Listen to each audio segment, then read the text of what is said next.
Hey, Coach. Hi. Halen from Fireborough Footy. Hi. Unlucky tonight. You started the game with Pereira on the left and Julio on the right, inverted. And after the subs, we saw Hannes on the left and Ojeda on the right. No, that was not the first sub. Oh, I mean, at some point we saw this. And could you just explain what goes into the decision making for that outside of the? First off, the plan was to have the overload in the middle with Pepe, almost similar to our plan going into the game in Cincinnati, but then with Nico Carvalho as a real fullback. And we could see, especially in the turnovers, when Pepe was a little too far out of position, that the pressure on the left side was way too big. So Nico was struggling. And then from a tactical point of view, if you switch it in the second half, opponent has to realize what is the switch. So we put Ojeda on the left side to get in more into the 1v1s and make sure that Nico was a little bit more comfortable in the back three line. Also with Justin Haak on yellow to make sure he was secure, because you could see in the first half every transition our centre backs were exposed 1v1, and that's because of the behaviour of the fullbacks. So, but eventually we needed more attacking threat and put an extra body up front, and that's why Hannes came on, and eventually even Hannes was taken back in defence and then going up in offence in order to create more bodies up front. So that was the idea. Thank you. Scott? Hey Coach, how are you? Scott Church and Stream Punk Soccer. Obviously it's been a tough week in this case here. How important is it to have that quick turnaround going to DC? Thanks. That's the only advantage of a week like this. You play so many games, so you get an extra opportunity in a few days to recover and set it straight again.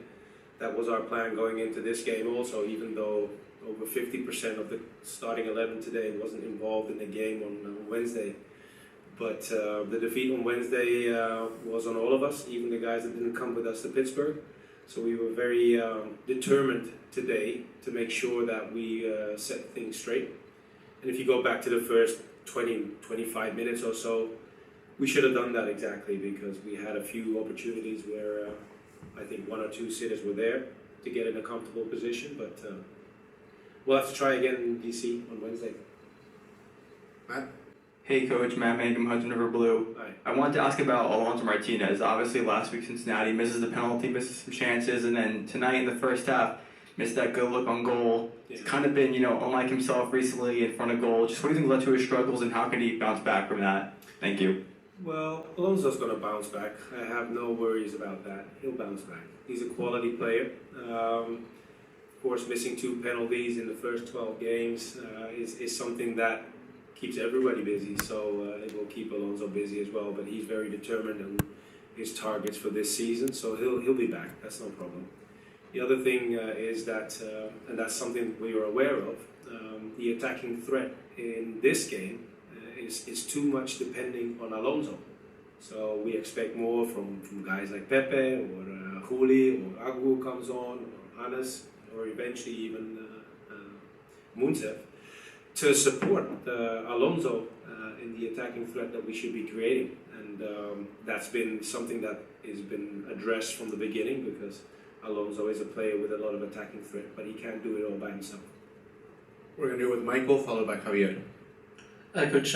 Michael Allen, Pro Soccer and Hi. City Radio. Just sort of a follow-up on that question. Actually, this is another game where you dominated possession and then only got 2 shots on goal in the entire game. So this seems to be sort of like a trend this season a little bit. What does the offense have to do to support Alonso and become an attacking threat? Yeah. What's the next step? No, the next step has been worked on a daily routine. That's something that is addressed in training, in practically all the exercises that we plan for the sessions.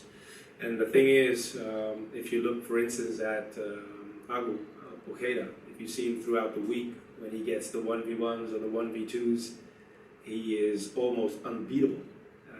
And somehow, that's an example for Agu, he's not able to transfer this attacking threat into the games that we play, because even if you look at the game today, the second half, I think we had him in 4 or 5 good situations where he can go 1v1, and he's not as determined as I see him throughout the week, so that is something that is interesting also.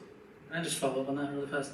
Actually, can you speak to that a little bit? How much do you think is talent, and how much do you think is determination in gameplay? Yeah, it's a combination of both, but determination is what the words already says. You have to be very determined once you get yourself into these areas and to these situations, because the other guys are also looking for these moments. So if you see, for instance, if we play through the middle, we attack or we set up through the right side and we go back to the left in order to get Agu in a very big space in the 1v1, there should be no hesitation. Your mind is, okay, I'm going to take this guy on and get myself in the box. And as I said to you just now, that is what I see throughout the week. So it surprises me that it doesn't happen here as often as it does throughout the week. Javier? Hey coach, O'Neal got his start, his first debut this game. He's only been with the team maybe 2 days.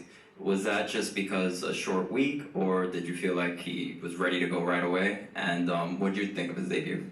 Yeah, it's a combination of both. I think I've spoken with you guys a few times. When Keats is not available for us, we have some homework in order how to shape our midfield.